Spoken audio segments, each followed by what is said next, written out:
VCY America presents Crosstalk, a nationwide call-in program discussing issues that have an effect on our families, our communities, our churches, our nation, and our world. Crosstalk, an opportunity for you to voice your concerns for biblical principles.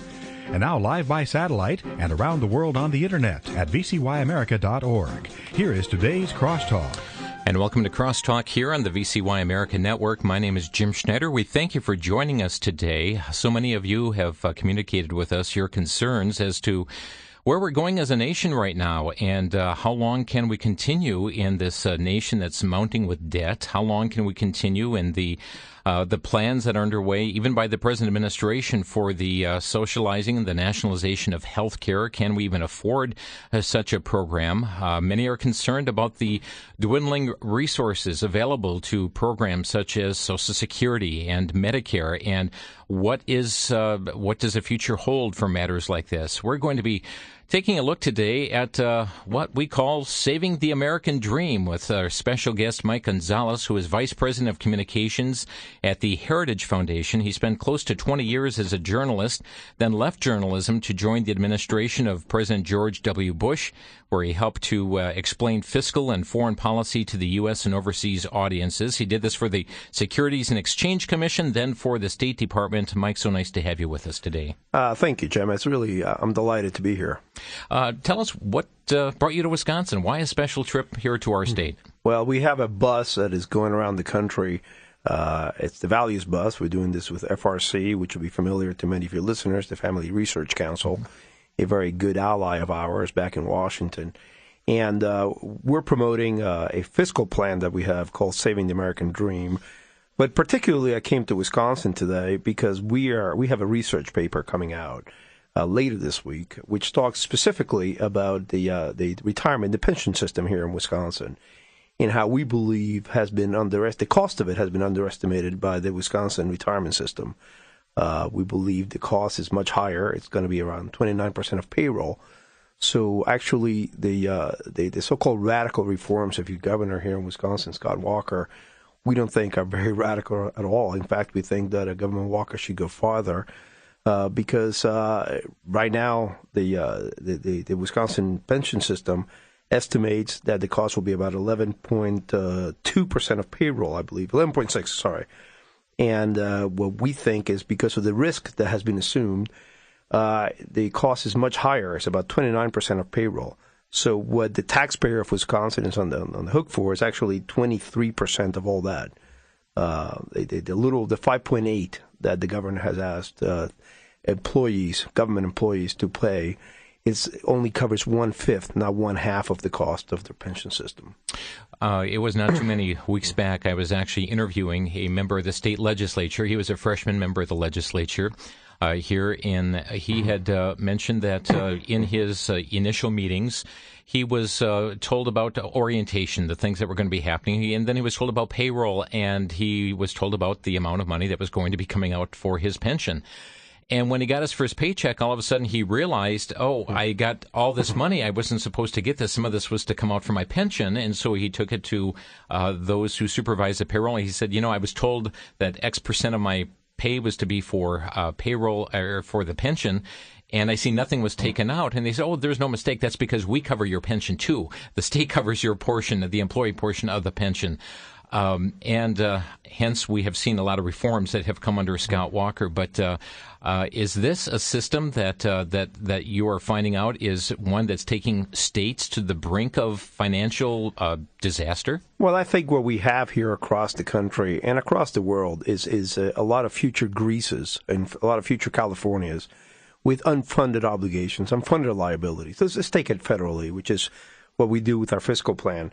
Right now, Medicare, your listeners are going to have a bit of a problem with this number, has an unfunded liability of, we believe, close to $37 trillion going over the next 74 years, which is, by the way, that's not a lot. I have a 3-year-old son. That's within his lifetime, expected lifetime. So that unfunded liability means that Social Security is going to go broke. It's an unfunded liability of $37 trillion. Social Security, another entitlements program, also has an unfunded liability. By the way, an unfunded liability means that there's not enough money in the system to pay for future outlays. So what we're doing is we're stepping back. We had our fiscal plan actually was written into a budget by Senator Mike Lee of Utah, which was debated on the floor last week. He got 18 votes, which is not a lot when you think there's 100 senators, but is a lot more than President Barack Obama got for his budget, which was 0. Went down 99 to 0, his budget. And it was at least a budget that we proposed. The last time that Harry Reid passed a budget, the iPad hadn't been invented yet. It was over 3 years ago. So our plan takes into account the fact that government is out of all proportion now. It's out of well beyond its proper function. And politicians are spending too much money. So we take a look and say, okay, what are the biggest problems we face as a country? The first one is economic growth is very low, which is not producing enough jobs. And the second one is government spending too much money. So we're proposing this fiscal plan, which we call Saving the American Dream. I mean, your listeners can go online and find savingthedream.org and look at it. And it balances the budget in 10 years and keeps a balance. It replaces today's complicated tax code with a single flat tax of around 27%. And it tackles all the other entitlements. It puts them on a safe. It tries to cut government to its proper size, to its proper role. Well, we're going to take a look at some more of those specifics because when we hear about balancing the budget within 10 years, it's a thought that hasn't entered the minds of many of the politicians right now. But you mentioned you're joining up with FRC, the Family Research Council, this program called Saving the American Dream. Subtitled Fixing Debt, Cutting Spending, and Restoring Prosperity. We have got some significant problems right now we're facing in each of these areas as a nation. You've kind of highlighted here the aspect of Social Security and the problem with Medicare and the unfunded liability there. But we also take a look at this national debt, $15.7 trillion. We are facing another showdown coming forth in our U.S. Congress and the United States Senate right now on raising the debt ceiling once again, and the big to-do over those who say, hey, let's reduce spending as to be commensurate with raising the debt ceiling. Can we continue to operate in the manner in which we are? Well, the problem in Washington is not that we spend too little. It's not that we don't borrow enough. The problem in Washington is that we spend too much. Mm-hmm. Our plan reduces the debt to 30% of GDP within 25 years and puts it on track to continue for it to continue to fall afterward. So that is already a step forward, a huge step forward to what is being proposed right now. By the way, the liberals are demagoguing Paul Ryan right now, saying that his plan, his budget, throws grandma off a cliff. Mm-hmm. Doing nothing would throw grandma off a cliff because these plans, these entitlement programs will go broke, and anyone who tells you otherwise is lying to you. But we actually believe that Paul Ryan is also is not radical enough. We need to go much farther than Paul Ryan. And Paul Ryan is a politician. We're a think tank, so we have the ability to propose what we think should happen. We think it can be done in 10 years. How do we get there? I mean, are you talking massive tax hikes on everybody? No, not at all. In fact, we cut taxes. What we do is, let's take, for example, Social Security. We transform it into a system with a flat benefit program. That means that the president talks a lot about Warren Buffett. He should not pay such low tax rate. So he wants to increase taxes on Warren Buffett and people who are affluent like Warren Buffett. We don't want to do that. What we want to do is say, well, Warren Buffett doesn't really need Social Security. He doesn't need Medicare. It's about 3 or 4%, maybe less than 5% of the population that is so affluent that they don't need these entitlement programs. So we cut those. We say Warren Buffett and people rich like him do not get Social Security, do not get Medicare. We turn Social Security into a flat benefit of about $1,200 a month, which is a lot higher than the average amount that people get right now in Social Security. And then we progressively start cutting it down. So for couples that make $110,000 a year, we start cutting it at that point. That's non-Social Security salary. That's not Social Security wage for a retired person. Not Social Security income. Sorry, rather than wage, income for a retired person. 110 for a couple. And it disappears altogether at 180. So a couple that has a non-Social Security income of 180 would not get Social Security under our plan because they don't need it. Right now, what we need, what was intended originally to be, was an insurance program, and that's what we do. That's how we get the budget. That's how we balance the budget in 10 years. You're listening to Crosstalk here today on VCY America. Mike Gonzalez is with us, Vice President of Communications at the Heritage Foundation. And as we talk about this flat rate going forth in Social Security, this is a much higher benefit. And so some have asked, how do we give higher benefits when we cannot sustain where we're at right now? How do we get there? Where do the revenues come from? Do the Warren Buffetts out there continue to pay into a system that they are not utilizing themselves? Well, they have a much lower tax, though, because what we do with the flat tax rate is we get it down to 27%. So, when you look at yes, the Warren Buffetts out there are not going to get Social Security, but they don't need it. Another thing we do is we take one of the huge costs that we have right now, the reason why Medicare is so expensive and why it has such an unfunded liability is that health costs, are increasing all out of proportion.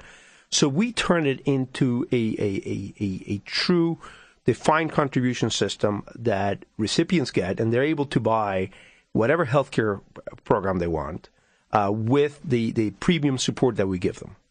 So we give instead of Medicare recipients getting, defined benefits, we give them a contribution. They can go out and they can buy whatever they want. Think of healthcare for families. Right now, it is a post-World War II system in which it is provided by employers. It's employers that get the tax break. We give the tax break to individuals. And individuals are able to go ahead and buy the healthcare they want. Now, what happens there? You get competition, finally. It's competition that drives down costs. It's competition that's given us all the products and services that we have in our capitalist system, the reason why it's so superior to a socialist system. Why do we want to have healthcare costs without healthcare system without competition? We transform it into one in which, whether it's Medicare or whether it's just families, the whole healthcare system will be competing. That will drive down costs. Are the American people with you in this? I mean, you're talking some radical reform here. No employer health insurance. People can keep an employer if they want to, but why wouldn't? There are people that do not change their jobs. They remain in jobs they don't like because they don't want to lose their health care. That is not a system that makes any sense. It made some sense in 1945. It may have made sense in the 1950s. We have a much more portable. We have people move around from job to job today. They should be able to have portability with their healthcare system. You're listening to Crosstalk here on VCY America, just seconds away from a break, but we're speaking today with Mike Gonzalez from the Heritage Foundation. After the break, we're going to come back and explore a little bit further this flat tax, what is meant by it, how do we implement something like that, and how does it compare and contrast with our current taxation system here in the United States. We'll be back in just 1 minute. You're listening to Crosstalk on the VCY America Network.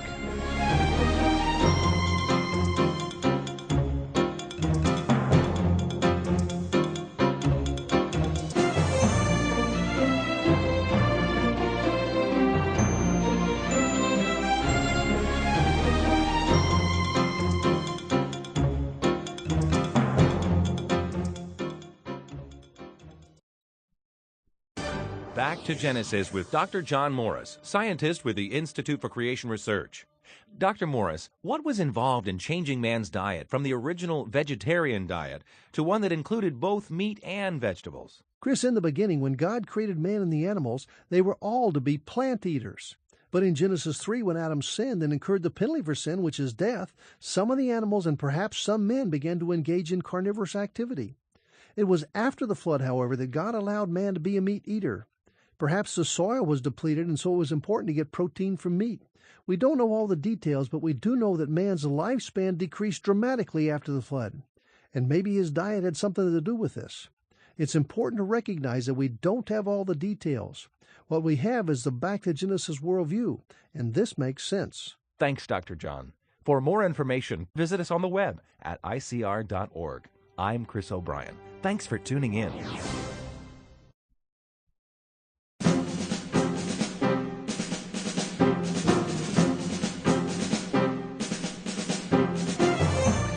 Saving the American Dream, our topic here today on Crosstalk with Mike Gonzalez, Vice President of Communications at the Heritage Foundation.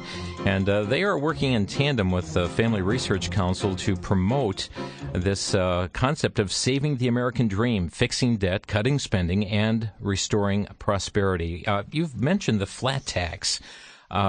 Just define for us the concept of a flat tax and how that compares and contrasts with the system that we now so dread on April the 15th. Well, right now what we have is a Full Employment Act for accountants. I mean, I have to hire an accountant. Everyone I know has to hire an accountant because the tax is so complicated. You know, you don't know what you owe. So what we do is we get rid of all the loopholes. We get rid of, and we put everybody on a flat tax of about 27%. It's different from we call it the new flat tax. And people will know exactly what the liability is. They can fill it out in the back of a card, and it's something that will make sense to people. And we pay a tax on a tax because when we hire an accountant, when we go to H&R Block or anybody else who fills out our taxes, we're paying hundreds of dollars for this. We no longer have to do that. Everybody will know what their liability is. Okay, so when you talk about that flat tax, what is it just on the price of goods and services, or what? It's an expenditure tax, so which will encourage you to save, because a lot of what we plan for, it should encourage individuals to save. After all, individuals should own their own pension as much as possible, so the state doesn't have to come in and fill the gap. So it's somewhat complicated, but people will get taxed on what they spend. They will not get taxed on what they save. Okay, so spending is this on all good? Is it on food? Well, yes. If you earn so much money, and then at the end of the year you have the money. You've either saved the money, you're not going to put it on your mattress. Mm-hmm. You're going to save it, or you're going to spend it. We tax you on the amount of money you spend. So that also it keeps inflation under control, and it encourages savings. And everyone knows what it is because it's a flat tax. Everyone has skin in the game. Right now, close to 49% of the American population do not pay income tax. People do not have skin in the game, and that is one of the problems we have with our democracy. We have a system in which democracy has become two wolves and a sheep voting on what to have for lunch. We need to move away from that, and everybody needs to feel like they have, when they call for new taxes, they know they're going to pay more. But right now, under our system, people know what to expect. Will this be viewed by those whose income is not as generous as something that you're saying, hey, you're taxing the poor? This is a tax on the poor that whereby they're not paying tax right now. How do you see the perception of this taking place? Well, I mean, because it's an expenditure tax, if they don't spend the money, their taxes will be lower than that because it's not a tax on their income. It's a tax on what they spend. Mm-hmm. So, look, I mean, in the very poor, if you have no income, you're not going to pay a tax. So we see it as a fair tax. How did you arrive at that percentage? It is what my researchers thought was the necessary account to get to a balanced budget within 10 years, to get to take care of the debt in a way that we have to, and to solve our entitlement issues. And how does that compare to what we're paying now? Well, I mean, people pay different tax rates. Somebody may pay 38%. There's a lot of complaints right now that people don't pay enough on the capital gains taxes. Actually, that's false, as you know, because people pay on the capital gains taxes. They pay the corporate tax, and they pay the money to begin with. So, right now there's a whole escalator of taxes. With one tax rate, people will know exactly what to pay. And right now, there's a lot of hidden taxes people are paying that they don't even realize are taxes. No, exactly. I mean, when you buy anything, you pay, and it changes between states and counties and cities. There's a lot of taxes hidden in the system right now. Healthcare reform. What kinds of things are in your proposal to bring about proper healthcare reform? As I said, right now we have a system that was created after World War II, in which it is the employer that gets a tax credit. To us, that makes no sense. Why should individuals get the tax credit? Which means then I have a job. When I leave my job, I can take that tax credit with me, or I can take the system, the healthcare plan that I have chosen with me. It's called portability. That makes a lot more sense for families and for individuals than the system we have right now, in which one employer gives you usually one choice or just a couple of choices, and there's nothing you can do. And as I said, many individuals retain locked into a job they don't really like because they don't want to lose their healthcare program. If you have an individual base, the individual owns it and can take it with them.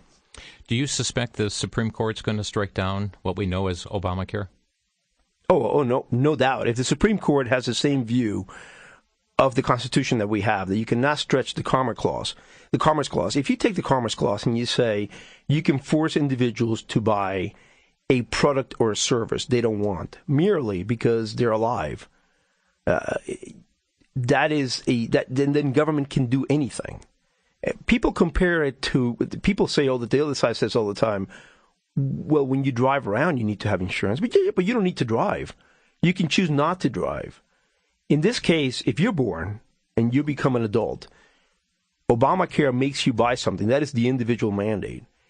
And that is, if the Supreme Court, there's 9 justices, if they take the same view that our researchers take of the Constitution, then there's no way that this could be found to be constitutional, in our view. Interesting dialogue here, folks. We're going to open the phone lines, give you opportunity to call, ask a question, make a comment here as it relates to the concept here of saving the American dream, fixing the debt, cutting spending, restoring prosperity, dealing with issues about reform in Social Security, reform in Medicare, reform in our health care delivery system here, and how we manage it. Our phone number to Crosstalk, 800-733-9829. That's 1-800-733-9829. And we welcome your calls, your questions, your comments here pertinent to our discussion today. $15.7 trillion in debt we are right now. How much longer can we sustain this before we see total collapse take place in this nation, before we become that Greece? What is that right now? 60% of GDP?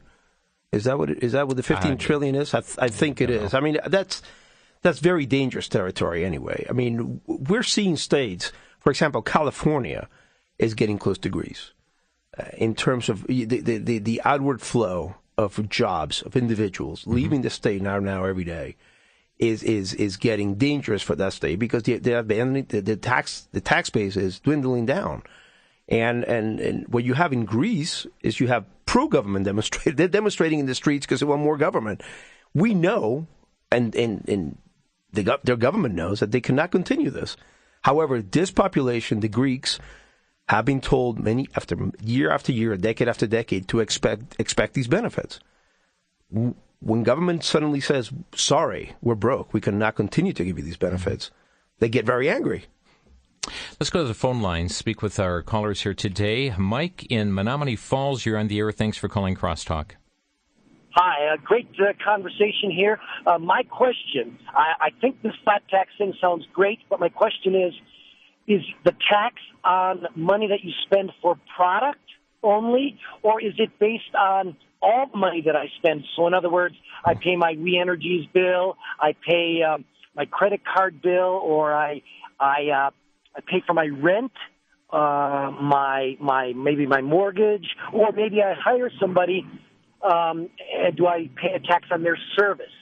Okay. Yes, you pay a tax on pretty much everything you spend because, that will, as it were, will encourage you to save money. Now, think about that. The money that you don't spend, you don't pay a tax on. Oh, right. I get that. And so it's on everything I would spend. And I would pay the tax then, or the person that's receiving the money? No, you pay the tax. Okay, no, it's not a VAT. You pay the tax. Okay. So I buy, and do I pay the person that, like, for example, I hire somebody to do some work, $100, and then I pay that, whatever percentage of tax on that to the government then? Yes, that's right. Okay. He doesn't pay it. Okay, I get you now. Appreciate your call. Thank you. Thank you, Mike. You know, it's kind of interesting. Somebody gets their utility bill, they get their cell phone bill, and what you see is tax after tax after tax after tax that is on there. And all of those things, are you saying, would be removed, or is there still state taxes on top of that? Well, I mean, states can always levy taxes if they want to. Mm-hmm. Ours is a federal system. Okay. And you know what? If you don't like living in a high tax state, you move out, and that's what we see all the time happening. You have 50 laboratories, and people move from, I was just at a dinner the other day with the governor of Virginia, and he said there were many people there who lived in Maryland. He said, don't forget, as soon as you move to Virginia, you get a salary hike. People do that all the time. So states can compete with each other. Let's go to Ironwood, Michigan. John, you're on the air.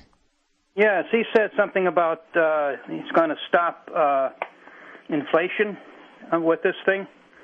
And the only people that cause inflation is the government was printing worthless paper and diluting the value of the money supply.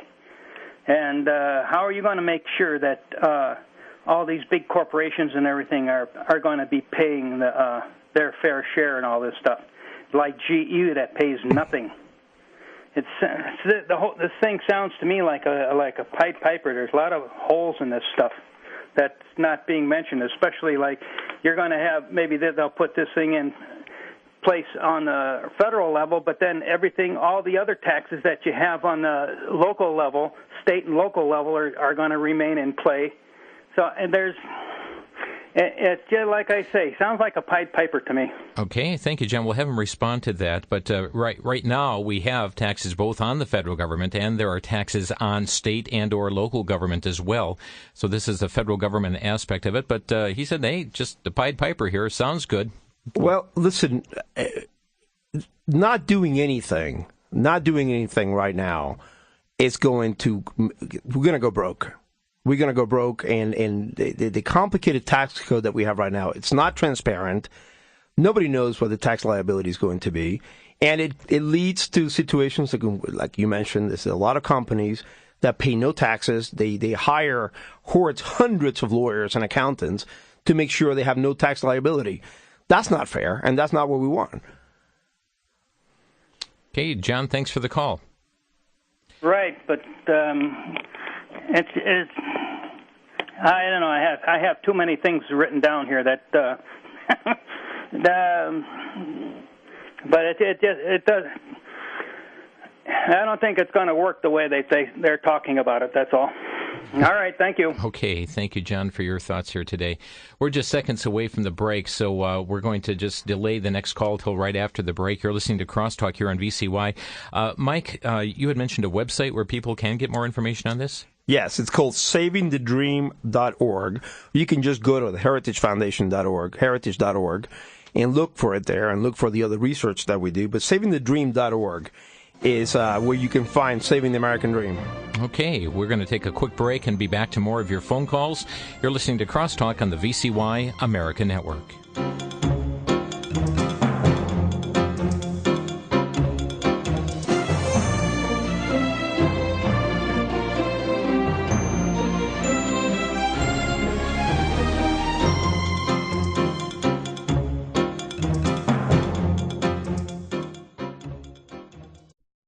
Do you feel trapped, as if you're wandering aimlessly through the wilderness like the children of Israel? Do you feel like you're facing test after test and disappointment after disappointment? In the book, The Wilderness Within, author Benneth Peters Jones discovers astonishing parallels that exist between the experiences and reactions of the modern Christian woman and the ancient Israelites during their wandering through the wilderness. You'll read about the tests and disappointments, but you'll also learn the encouraging reminders of the Lord's uninterrupted care and presence to comfort and aid, as He did so long ago. The book will help you to recognize and acknowledge your own foibles, recognize Satan's lie, and come to find the hope and help found in God's Word. To obtain your copy of The Wilderness Within, send a donation of $13 or more to VCY America, 3434 West Kilbourne Avenue, Milwaukee, Wisconsin, 53208. To make your donation by phone, call 1-800-729-9829, 1-800-729-9829.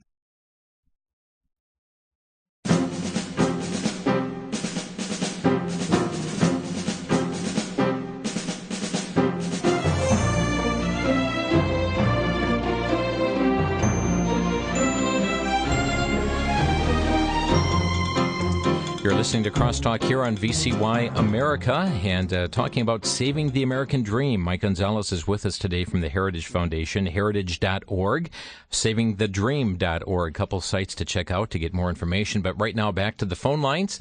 Let's see. Let's go to Tom, Mitchell, South Dakota. You're on the air, Tom. Hang on. Yes, I have two points. Number one, a good way to save some money would be to get all these politicians that go to Washington, when they get done, put them back to work. We don't need to support them.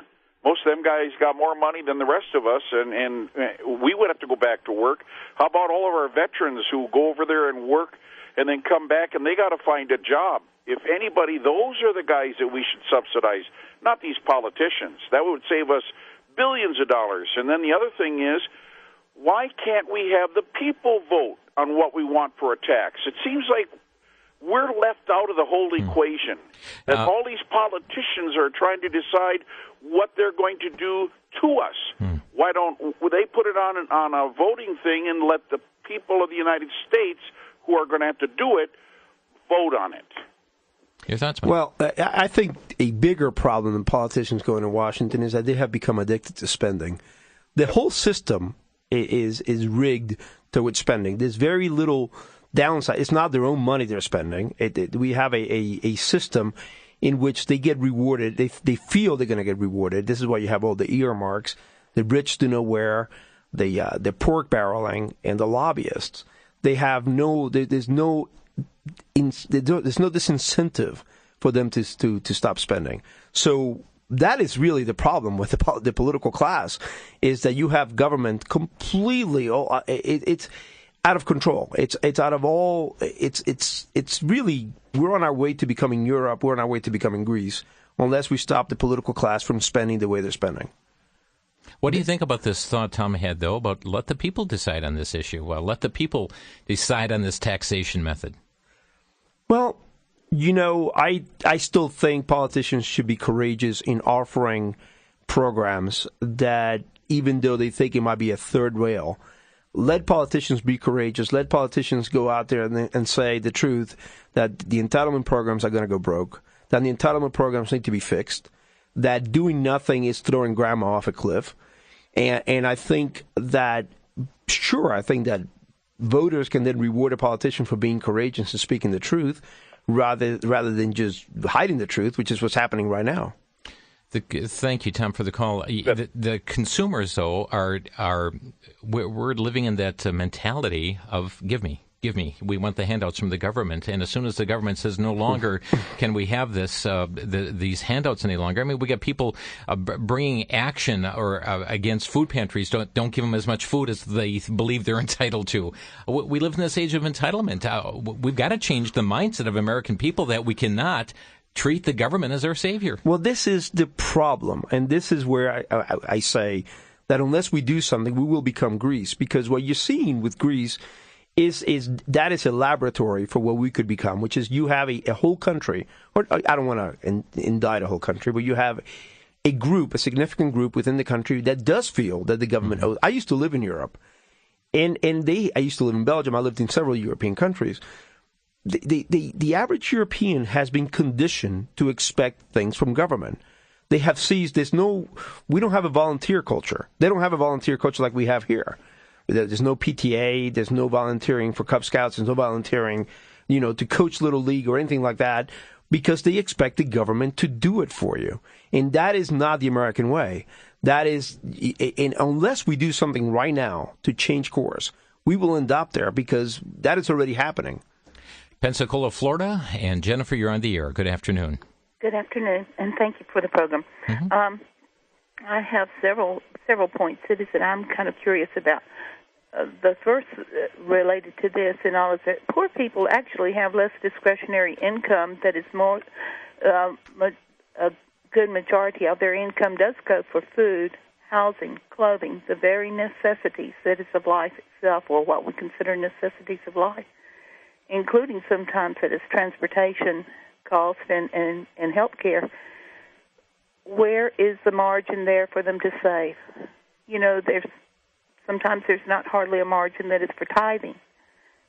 Mm-hmm. And let me ask you this, because you've mentioned this flat tax, and there's been other groups that have advocated something called a fair tax, where people at certain income levels actually get a rebate back in such programs. But as she's pointing out, we have less discretionary income. We buy the necessities, but there's no money left after that. We have a standard exclusion for seniors and at-risk populations like the poor. We do try to protect them. Our system is not set to throw anybody into poverty. In fact, it keeps people out of poverty. So yes, you're right. In cases of people whose discretionary income is so low that this tax would throw them into poverty, we have an exclusion for them. Okay. Another question is that regarding health care is why doesn't the government consider instead forming a catastrophic health care insurance that is and allow people to actually save out of their income a tax-deferred or tax-free savings account that goes with them, that continues throughout life, so that and requires that if it normal medical bills and all, routine medical and all is paid out of pocket, and therefore bring the competition back into medicine. Well, I mean, if I understand you correctly, that is similar to what we're trying to do. And we do have a catastrophic backup, by the way. So if a senior or a person caught in a catastrophic situation would not be left out on the lurch. So, but you're right. I mean, if I understood you correctly, what we're trying to do is exactly that. Let the individual take his or her healthcare program with him or her through life. Okay, the third point, and I'm kind of curious about, is that our legislators and those in executive offices and in the legislature, and including the judges as well, there should be no laws that are made that is upon and placed upon the people that they themselves are not also accountable for. And yet I understand that sometimes that they get special exemptions and they're able to sometimes get insider knowledge and trade, whereas we're not offered that opportunity. Okay, thank you for raising that point there, Jennifer, as well. And that's a point that many people across the United States have felt that concept as well. Harry in Port Huron, Michigan, you're on the air. Hey, guys. Question for you there, Mike. The question is, you mentioned the flat tax. Now, when I hear the flat tax, I think of the flat income tax. Is that what this is, or is this a national sales tax that you support? Well, it's not a sales tax. It's an expenditure tax. There are differences, and I encourage you to go on the website and look at the differences that we have. But it's not an income tax, and it's a tax on the difference between what you've earned and what you've saved. Okay. Well, I will go look at it. Thank you. Thank you. Thanks a lot, guys. Our telephone number here, 800-733-9829. Have a couple open lines to West Dallas. Brad, you're on the air. Hi. I just wanted to address a couple things here. Regarding Social Security, we also need to stop the SSI abuse that's going on and Social Security benefits for non-contributors. And incidentally, if you're going to have a limit, a ceiling for people who make a lot of money and you say they don't need the benefits, well, then don't take their contributions to start with. You shouldn't be taking money from these people and not giving them their benefit. You see that as a form of socialism as well? Yes. You're confiscating their money and giving it to others. Mm-hmm. And with the flat tax, I see 27% as about twice as high as it needs to be, but it's neither here nor there because what we have is a spending problem, like you said. It's not a tax problem. You can put the tax rate at 50%, and if the money did come in, if you spend, 3 times as much as what you take in, it's not going to make any difference. But I just want to touch one other thing, too, corporate taxes. You just brushed on that. Corporate taxes should be zero. The reason corporate taxes should be zero is because they're just a tax on the corporation's customers. And guess who that is? Us. We buy their goods and services. So it comes off the bottom line and we pay it. Brad, thanks for raising the points. Well, we always say this at Heritage, that corporations don't pay taxes, they merely collect taxes. True. And this is why when you have, for example, President Obama, who was trying to deal with the gas prices by basically trying to raise taxes on oil companies, it betrayed a complete misunderstanding of what corporations do. They don't pay taxes. They're going to pass all of that to their consumers. So the worst time to raise taxes on oil companies was when gas prices are high. Who's going to pay even more? Yeah, it increases the cost of their product. Right. Thanks, Brad. And what about this issue he brought up with Warren Buffett, though? Why should we take money from them and say, okay, we're taking your money to benefit other people? Isn't that communism in that regard? Our society has decided to have an insurance for people to not to allow people to fall into poverty. And I think that is that, we have this right now with Social Security. We're trying to stop the expenditures on the expenditure side by making, a cutoff ceiling. And look, I mean, we're talking about very few people here. It's less than 5% of the population. Do you see this as being something that's an end-all or a stepping stone that's going to need refinement along the way? Well, look, I mean, as with everything, our system has many different parts to it. We think they all fit together very well. We think they would all work. But there is a likelihood that some things will need to be tinkered with, or if they don't work as expected, this happens with everything. And, we just want to be part of the conversation, which right now, as I said, the Senate has not offered a budget. And it's since 2009, I think it was April 2009, and I think that, at least conservatives are offering solutions. So, this is what we're saying. Let's go back to the lines here to Pensacola, Florida. Sam, you're on the air. Yes, I was curious about the basic tenet of tax on my expenditures. I can't keep track of my expenditures. How do you plan to do that? Well, you don't have to keep track of your expenditures. You have income, and you have what you have at the end of the year. And that, the difference will be what you've spent. Well, how are you going to determine that? Because you have income, and you have what you have saved. So, I mean, are people going, under your plan here, Mike, is people going to have to say, this is how much I have in my checking account, this is what I have in my savings account? Yeah, but you do that already. I mean, that's no different than today. How do we do it now? Well, you show, the IRS how much you have in your account and how much you've earned. I don't show them how much I have in my account. Maybe you do, but I don't. I just tell them how much I made, and I pay my taxes. There seems to be a lot of holes in this thing. And as you said, it needs to be worked on eventually. The other thing is that, to my knowledge, Social Security was secure in its payments for years to come until it was raided. I'm concerned about that. Well, you should be concerned about that, yes. Yes, that is gone. And that's why Social Security has today what I believe to be an $11 trillion liability. Appreciate your call, and that music tells us we have a quick break. We'll be back in just 60 seconds. You're listening to VCY America, a crosstalk program. We'll be right back.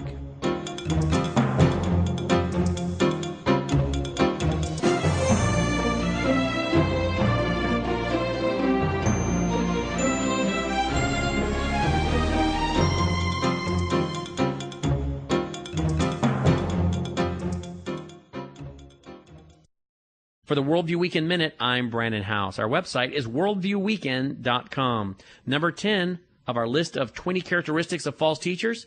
Number 10 is false teachers are flippant in their attitude in dealing with demons. 2 Peter chapter 2, verses 11-12 deals with this very clearly, speaks of these false teachers as being presumptuous and self-willed, that they're not afraid to speak evil against dignitaries, fallen angels. Whereas angels, it says, who are greater in power and might, do not bring a reviling accusation against them before the Lord. Jude 8 speaks of this same thing. Likewise, also these dreamers defile the flesh, reject authority, and speak evil of dignitaries, fallen angels. In other words, Christians are not to rail against demons. There's nowhere in the Scripture we're called to bind Satan or demons. What we find is James chapter 4, verse 7, submit to God, which means to line up behind God and His authority, and then resist or take your stand behind God. So stay in the Word, line up behind God, and submit to God. That's our response.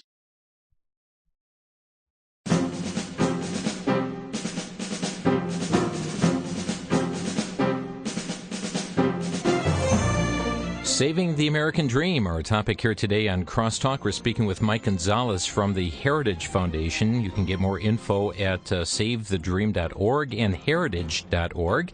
And, having a national discussion on the issues here today because the current trajectory that we're on now is not sustainable. I mean, we are having some huge problems. We are concerned as to the future of, the Social Security payments that people have paid into. Will they be there when you retire? We talk about Medicare and those types of issues. We have seen Congressman Paul Ryan issue a budget here last legislative cycle. He's done it again here just recently, came up for a vote. And he has been shot down by the national media, too. You use the imagery of grandma being pushed off the cliff. Is he indeed a radical when it comes to seeking change in this regard? Well, I mean, we saw the famous commercial last year in which a congressman that kind of resembled Paul Ryan was pushing grandma off a cliff. I mean, that was as raw as it gets. And the demagoguery is, as we all know, really high. They're attacking, I guess, Governor Romney, who's a candidate now for the presidency, by saying that he's embraced Paul Ryan. We actually believe that Paul Ryan doesn't go far enough. But he doesn't balance the budget. I think he balances the budget in 30 years. We try to balance it in 10 because we think we need to tackle these issues right now. Also, another thing that Paul Ryan does is with Social Security, he grandfathers people who I think are above 55. We don't do that. We think everybody must be involved in solving the problems right now. Folks, we're leaving our children a $200,000 mortgage, except it doesn't come with a house. Each of our children is going to have $200,000 in unfunded liabilities that they're going to have to pay through taxes. And this is through all the entitlement programs that we have that are broken. If we don't do anything about them, they will consume us just like overspending has consumed Greece and with other European dominoes to follow. Let's go back to the lines. We have Maria calling from Milwaukee. You're on the air, Maria. Hi. I love your show. I just want to know, since we're talking about all these taxes and things like that, has anybody watched what's going on in Indiana with the illegal aliens and how they're getting monies through the IRS for this loophole with the child tax? These people are getting some are getting $20,000 and $30,000 in returns, and they're putting children that aren't even in the country. Any knowledge on this here, Mike? No, this is the first I hear of it. I'd like to hear more, actually. Mm-hmm. What you have right now is a system that is open for corruption. So maybe, I haven't heard of this at all. It was on the news in Indiana, and they actually are doing a whole follow-up on it. And there's congressmen and stuff that know about this, and the IRS knows about this, and they're just like saying, well, this was a law that was passed, and and it keeps getting pushed out and whatever. So that's what's happening, and we're paying we, the United States Americans, are paying, and they're getting all the money. And they even interviewed one of the illegal aliens, and he says, well, if the United States can help me support my family, why not? First I hear of it, but it's not beyond belief. No, not at all. Maria, thank you for your call to Olney, Illinois, and Dorothy, you're on the air.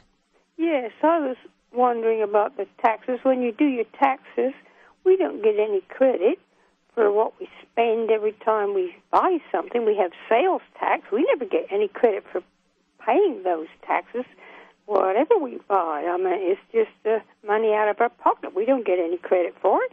And there's a lot of good things that you could help, children's and charities, that are not tax deductible. So that stops you. It did me this year, because if it's not tax deductible, I'm not going to give them anything anymore. And they're worthy people, should have it. By the way, let me just add this, we do allow for 3 deductions under the system that we propose. We have a deduction for higher education, because this is the same as capital investment, just with people. We have a charitable donation, another gift deduction, and we have the mortgage interest deduction. So we do allow for these 3 only deductions. So thank you very much for your comment. Thank you, Dorothy. Let's go across the ocean. Listening in England right now over the internet. Robert, you're on the air. Hi there. I came in the program halfway through, but was very interested to hear you comparing the situation in Europe. And I'd just like to underline the big problem that we have over here of this entitlement mentality. And you mentioned that, and just want to say well done for mentioning it. It's the big danger that we have. Well, I was a foreign correspondent in Brussels for 5.5 years. My wife is Scottish, and I've spent part of my youth in Spain, so I know Europe fairly well. Look, Europe is a great ally. Most Americans are of European descent. We're basically Europeans, and we're risk takers. I don't mean to indict Europe. I really love Europe. As I said, my grandparents are Europeans. My wife was born in Europe. But we do have a kind of what could be us if we don't do anything about it. And by the way, when I say Europe, I generally leave the UK out of it because I don't, like many Britons, I don't consider the UK a part of Europe because you are a halfway system. Yeah, but just to say that over here politically, we've got the reaction against the measures that the Conservative government is trying to take to control the national debt. And even though our situation isn't nearly as bad as Greece, it's a problem over here that a lot of us see we need to get under control. And if we don't, we're in big trouble, just like Greece is. By the way, I understand that your Prime Minister has only put in 6% of the cuts that he laid out, right? So this is hardly austerity. Exactly. There are a lot of us who are members of the Conservative Party that think he's not yet doing a conservative job, a real conservative job. He's too influenced by the Lib Dems in the coalition. Robert, thank you for your call here today. We do appreciate it, and we're down to about 20 seconds. If you would, Mike, give us a closing thought as well as those websites, again, where our listeners can get more information.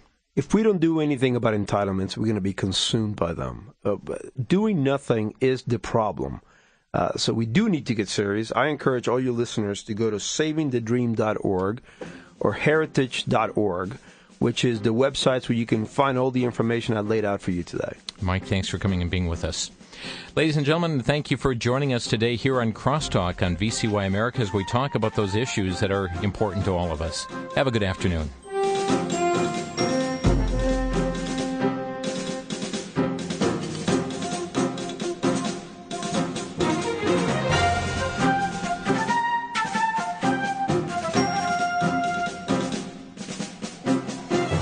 Listening to Crosstalk via satellite and the internet from VCY America. Views expressed may or may not be those of this station. For a CD of today's program, send a donation of $6 or more to VCY Take Ministry, 3434 West Kilbourne Avenue, Milwaukee, Wisconsin, 53208, or download by RSS or podcast from crosstalkamerica.com.